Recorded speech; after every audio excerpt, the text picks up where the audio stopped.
नमस्कार दोस्तों, स्वागत है फिर से हमारे इस चैनल कृपा महादेव टिप्स पर। अगर आप भी अपनी लाइफ में कुछ सीखने की चाह रखते हैं तो हमारे इस चैनल को सब्सक्राइब करें। दोस्तों, गरुड़ पुराण में भगवान शिव ने ऋषि मार्कंडेय जी को पितरों की यह कथा सुनाई है। इस कथा के श्रवण मात्र से मनुष्य के सभी पाप और दोष नष्ट होते हैं। उसे पितृ दोष से मुक्ति मिलती है। सभी कर्ज भी उतर जाते हैं। धन धान्य संपत्ति की प्राप्ति होती है तथा सुंदर गुणवान पत्नी की प्राप्ति निश्चित ही होती है। संतानहीन को संतान प्रदान करने वाली यह कथा बहुत महान है। पितृपक्ष के दौरान इस कथा का श्रवण प्रत्येक मनुष्य को करना चाहिए। इसका श्रवण करने से पितृदेव प्रसन्न होते हैं और वरदान देते हैं। तो चलिए आपको सुनाते हैं पितृपक्ष की कथा।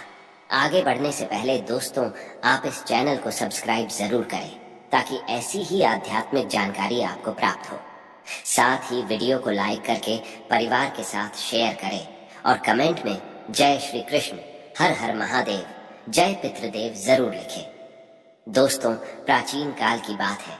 रुचि नामक एक ऋषि राजा थे जो संसार के माया मोह को छोड़कर निर्भय होकर ब्रह्मचर्य का पालन करते हुए निरहंकार भाव से पृथ्वी पर विचरण करने लगे।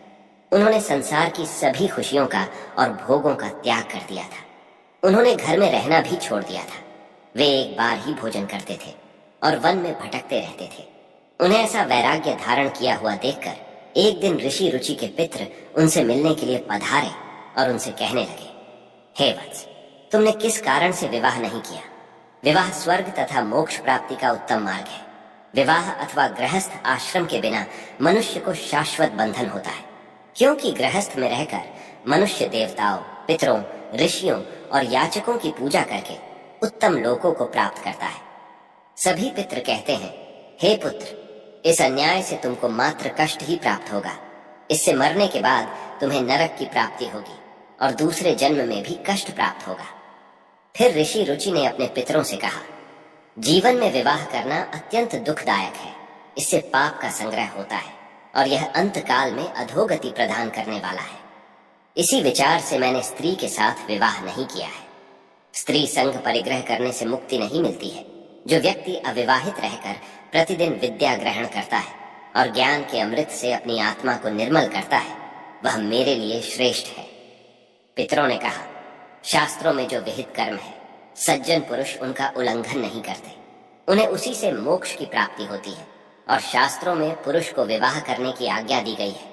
विवाह न करने पर पुरुष को मुक्ति नहीं मिलती है। संतान के बिना उसे मोक्ष नहीं मिलता है। संतान के द्वारा किए गए श्राद्ध कर्म से ही उसे मोक्ष मिलता है।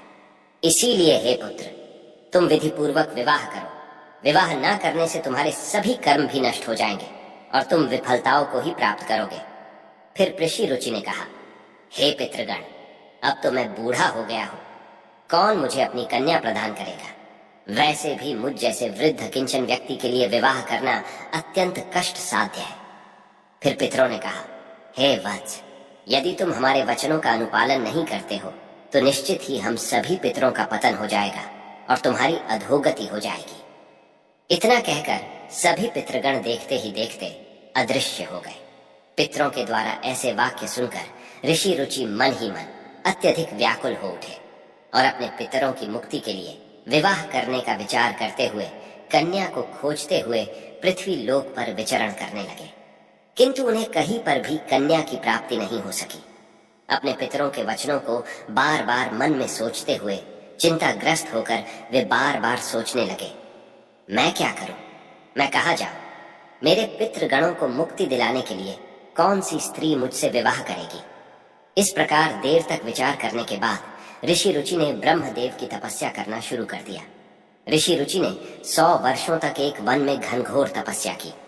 तत्पश्चात जगत पिता ब्रह्मा ने उन्हें दर्शन दिया और कहा कि मैं तुम्हारी तपस्या से प्रसन्न हूँ, तुम अपनी अभिलाषा प्रकट करो। फिर ऋषि रुचि ने ब्रह्मदेव को अपने पितरों द्वारा कहे गए वचन सुनाए और उनसे निवेदन किया। इस पर ब्रह्मदेव ने कहा, हे विप्र, तुम संसार के प्रजापति हो जाओगे। तुम्हारे द्वारा प्रजा की सृष्टि होगी। तुम्हारे पितरों के द्वारा उचित ही कहा गया है कि तुम्हें स्त्री से विवाह कर लेना चाहिए। इस अभिलाषा को मन में रखते हुए तुम्हें पितरों की पूजा करनी चाहिए। वे प्रसन्न होकर तुम्हारी इस कामना को पूर्ण करेंगे और तुम्हें उत्तम स्त्री की प्राप्ति होगी।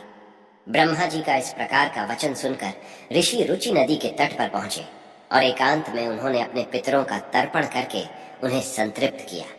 तदनंतर एकाग्र चित्त होकर वे भक्ति पूर्वक अपने पितरों की स्तुति करने लगे। इस प्रकार ऋषि रुचि द्वारा स्तुति करने पर पितृ अत्यंत प्रसन्न हो गए और उसी समय एक दिव्य तेज उत्पन्न हुआ जो आकाश मंडल में चारों ओर व्याप्त हुआ। संपूर्ण विश्व को अपने तेज से आच्छादित करने वाली उस रोशनी को देखकर ऋषि रुचि अपने घुटने पर बैठकर फिर से पितरों की स्तुति करने लगे। रुचि की स्तुति सुनकर पितृगण बहुत प्रसन्न हुए और वे उनके सामने प्रकट हुए। रुचि ने पुष्प, गंध और अनुलेप पदार्थों का उन्हें निवेदन किया था। वे सभी पितृ उन्हीं को धारण करके उसके सामने प्रकट हुए।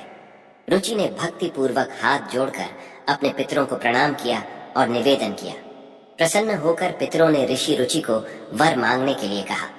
नतमस्तक होकर रुचि ने पितरों से कहा, हे पितृदेव, ब्रह्मदेव ने सृष्टि की रक्षा करने के लिए मुझे प्रजापति बनाया है, इसीलिए मैं आपसे संतान उत्पन्न करने में समर्थ, गुणवान, चरित्रवान पत्नी की कामना करता हूँ।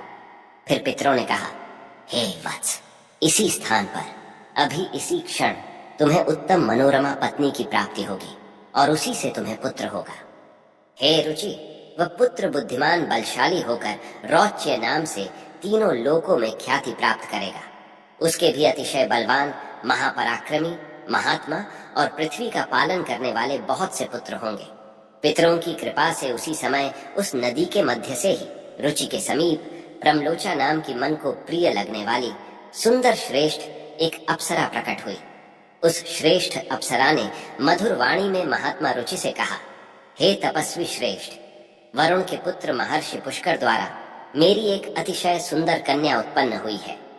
मैं उस सुंदर रूप वाली मानिनी नाम की कन्या को भार्या के रूप में आपको प्रदान करती हूँ। आप इससे विवाह करें। इस कन्या से आपको अतिशय बुद्धिमान मनु नाम का पुत्र होगा। फिर प्रजापति रुचि ने उस अप्सरा कन्या से विवाह किया। तो दोस्तों, इस प्रकार से गरुड़ पुराण में पितृपक्ष की कथा का वर्णन किया गया है। उम्मीद है आपको यह कथा पसंद आई होगी, तो कमेंट में जरूर बताएं। यह वीडियो अच्छा लगा तो लाइक करें और परिवार के साथ शेयर करें। साथ ही चैनल को सब्सक्राइब करें ताकि आपको ऐसी ही आध्यात्मिक जानकारी प्राप्त हो। आप सभी का धन्यवाद। दोस्तों, अगर वीडियो पसंद आए तो हमारे चैनल को अवश्य सब्सक्राइब करें और कमेंट में हर हर महादेव अवश्य लिखें।